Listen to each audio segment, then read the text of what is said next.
Good morning, family. Welcome to this incredible villa in the middle of Kendu. If you don't know where Kendu is in western Kenya, right by the shores of Lake Lolwe. So, in the next 10 minutes, you and I are going to walk through the entire property that is now just moving into the finishing stage. The structure is done, very solid work, and I cannot wait to come back and show you what the final product is going to look like. But I think this is probably one of the best designed homes that I've seen lately, and the workmanship is just top notch.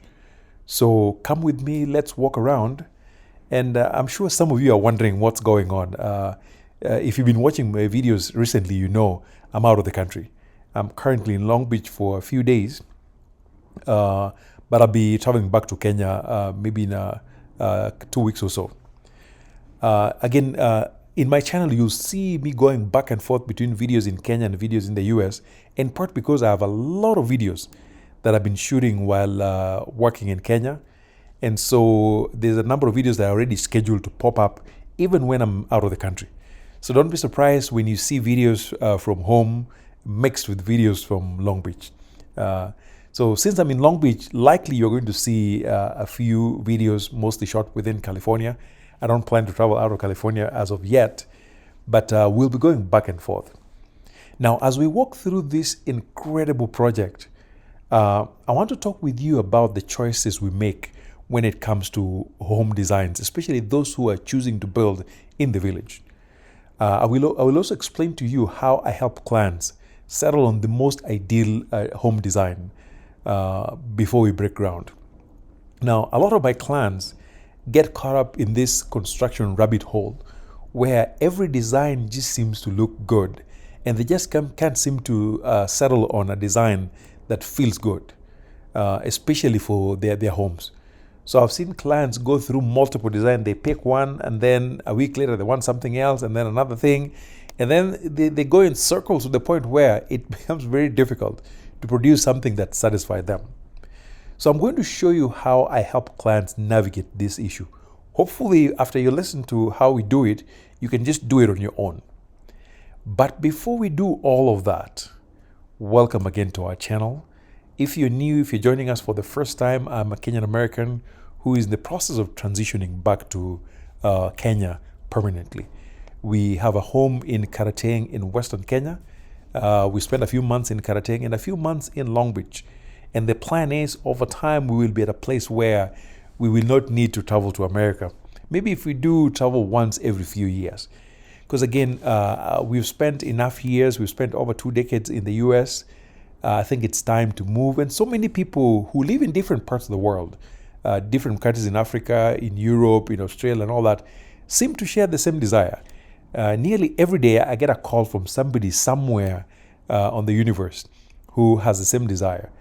And so our goal is to make it back to Africa.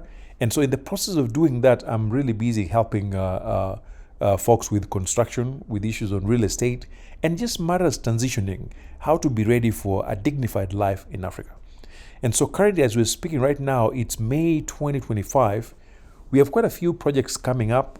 Some of them are the design stage. We have architects producing some really incredible stuff that you'll be seeing in the next couple of months. A few of them have already been designed, and we're basically at the quote-unquote the math stage, where we're looking at the numbers, going back and forth with my fundist to figure out how much clients are going to spend. And other projects we are ready to break ground, already moving on. Some are already being built right now as I'm speaking. And my fundis are so good that I don't need to be there for them to do work. They work under very minimal supervision. And interesting enough, I also have a number of projects that are scheduled to come up next year or even later on. People who are simply exploring ideas of what's possible. So again, if you're interested in any of those things that I've listed, you're welcome to reach out on the number below. I'm happy to chat with you. And by the way, one thing that I do for free is I evaluate quotes. If somebody gives you a quote and you just want to get a sense as to whether it's reasonable or not, send it to me. I'll give you my feedback for free. Because one of the challenges that many diasporans face is that people don't know how much things cost at home. So if you get a quote for anything and you just want my opinion for free, send it to me. I'll give you my feedback. And if it's something that requires much more technical knowledge that I have, I'll always send it to my folks. They'll check it out and we'll let you know. So anyway, back to the topic of the day. As I said earlier, some clients that I work with have a very easy time settling on an ideal home design, especially folks who are going to build in gated communities. Because some of those, they actually control the design. They tell you can pick one of two options. Oh, I also have quite a few clients who are very, very informed about construction. Some of them have built homes, so they have really experienced. So that group is usually a lot easier to work with because they already know what they're doing. And so we just need to pick it up from there and then go to implementation. However, the majority of my clients have minimal experience with construction. And so they often require quite a bit of guidance in order to settle down to an ideal design that will work for them. So here's the process that I follow to guide this second group. The first thing I do is I set up a WhatsApp group. And in those groups, I ask them to post any videos or pictures or images that show the things that excite them. And this is my way of really understanding what they want. And in construction, I've learned that one of the most important things that a consultant or contractor can do is to really understand the client's vision so that we are giving you what you want and not what's in our heads. So I get the images and then I ask clients to develop a wish list. And the wish list often has what they want and what they don't want as well. And then in the process, if they want, I send clients links to different sites that have a ton of home designs.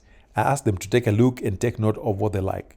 So then we go back and forth, we do meetings, we do Zoom meetings. And by the end of that process, I have a very solid understanding of what a client wants. Then based on the selected designs, I pick one of two architectural teams that I assign that work. They look at it and then they come up with a quote. I present it to the client, we find a number that works, and if all works out well, we go with them. But I also work with clients who already have very good architects that are affordable. So once we go through that process, then we take it to the client's architect. I'm happy to work with them. They produce something quality. And then we move on to now the production stage where we start engaging different fundis to just get a sense of how much that structure will cost. Now, through this process, some of the main challenges that I see, because I've talked to hundreds of people, literally every day I get a call from somebody. And so across all these groups, here are some of the four key challenges that I see. Number one is that sometimes when you have a family, maybe a man and a wife, folks may not be on the same page. And usually you'll find one of the two partners has a lot more energy invested in the design than the other. And so when the two parties are not on the same page, it takes us a whole lot longer to come up with a perfect design. And that's okay. If it takes long, that's fine, because as I say, building is not an emergency. You can take some time and just make sure that at the design stage, you get it right. Because the mistakes you make at the design are going to be very costly down the road. So I'd rather spend even 3 months coming up with something solid. The second issue is that folks are not sure what is ideal in terms of size and what that means in terms of cost and all that. So I help them navigate that. The third issue that often comes up is budgeting. Often I ask clients, how much do you think this building is going to cost you? Even if it takes you, like, say, 4 years. Because our home in Karating took me 4 years to build. Sometimes clients are hesitant coming up with a figure, or sometimes they honestly don't know. So I give you examples and I give you a range, because the one mistake you don't want to make is to ask somebody to draw a building for you when they don't know what your budget is. I made that mistake and it was very costly, because I didn't tell my architect how much I was thinking of spending, and so they ended up drawing a very large house, at least larger than what I expected. So that really expanded my budget after I started building. So it's okay to let your architect just get a sense of the general range of how much you expect to spend in that building. And then the last main part that I often navigate with clients is that decision between whether you want to go contemporary or you want to do traditional home styles. And this is a major issue that pops up. Now keep in mind that contemporary and traditional home styles really differ, really offer distinct aesthetics, with contemporary homes emphasizing clean lines, open spaces, tons of natural light, whether you're talking large windows, skylights, and things like that, while traditional homes lean more towards classic details, rich colors, and more of a sense of history. Now, the contemporary homes are often more minimalist and very functional, while the traditional ones can feature ornate details and a warmer, more inviting atmosphere. So when folks go back and forth between those two, they're often stuck between, okay, do I pick one or the other, or can we merge the features? So here's what I often tell the client: it doesn't have to be one or the other.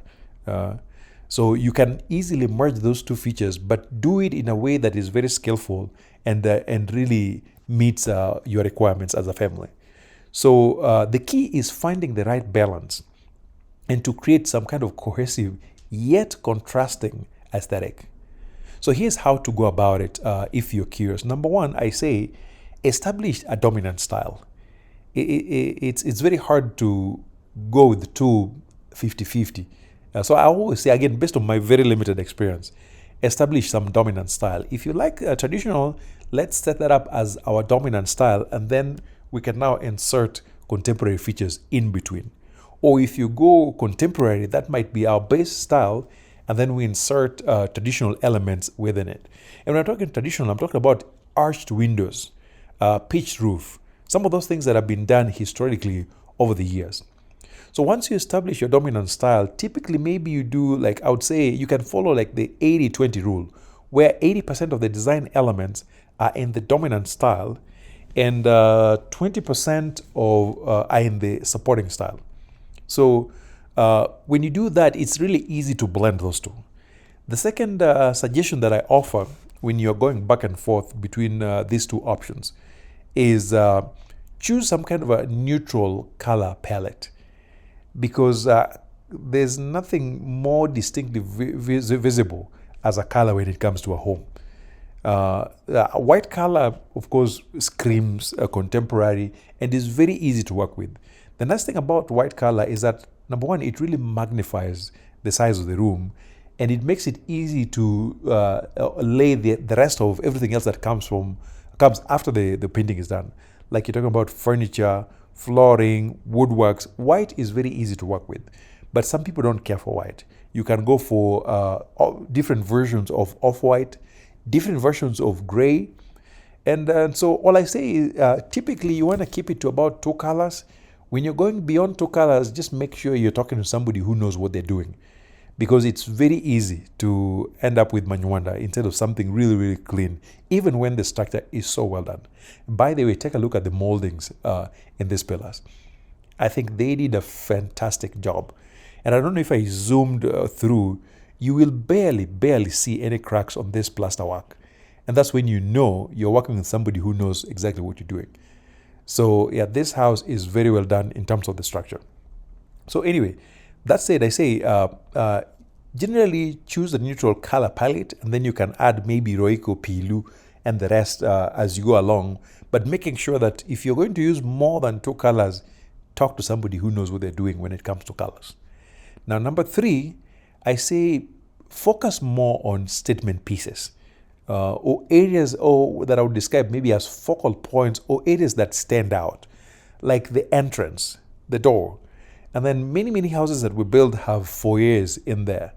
And then you walk in, you have a grand living room. Then if it's an open plan kitchen, you see a massive kitchen. So these very visible areas are the ones you really want to focus on and put what you like in those spaces. The hidden spaces, you have a lot more room to do, to play around when you're experimenting. But the more visible areas, this is where you really want to be thoughtful as to what goes in there. So select your focal points and just light them up in ways that excite you. Because remember, this is your house. You're the one who has to wake up in this house every single day. We come, we build, and then we take off. But for you, this is going to be your home for however long you choose to stay in it. It's even especially more important for those who are building in the village, because many people who build in the village don't build with the intention to go and sell. In the city, you can live in it and then at some point get rid of it. In the village, it's very hard to get rid of some of these homes because, again, your clientele can be very small, especially if you build a massive home that costs a lot of money. It's very difficult to sell those homes. So anyway, all I say is focus on the focal points and just light them up in ways that excites you. And remember also, later on, you can always bring more life to a house by remodeling, because there's always something new popping up. it's okay to remodel. There's quite a few remodeling works that we're doing, and that's okay as well. But you want to get it right so that at least it'll be a while before you decide to remodel your home. And again, lastly, I say, don't be afraid to experiment. I mean, it's your home. You don't need anybody's permission. If you're renting, that's one thing, but it's your home, you're building it, it's okay to experiment. Sometimes it's going to work out, other times it may not work out, and it's okay. So it's okay to mix and match a few things, especially maybe in the less visible areas. Test it out. There are things that I didn't know were going to work. Like our house was actually meant to be gray, the entire house, with white trims on the edges. But when we tried that, by the second day, it didn't work out because our painter really made a big mess when it came to selecting colors. So our original intention was not to have a white house. It was supposed to be some shade of light gray. But our painter really messed it up. In fact, it's been 4 years and I'm not even done painting that house. Because, by the way, just so you know, paint work is one of those really expensive things. People don't realize it until you get into it. Painting is expensive, especially if it is done properly. So again, I hope this is going to be useful. If you need any guidance, as always, we are here. My number is posted below. Reach out. I wish you well, and I will see you guys in the next video. Thank you. Bye.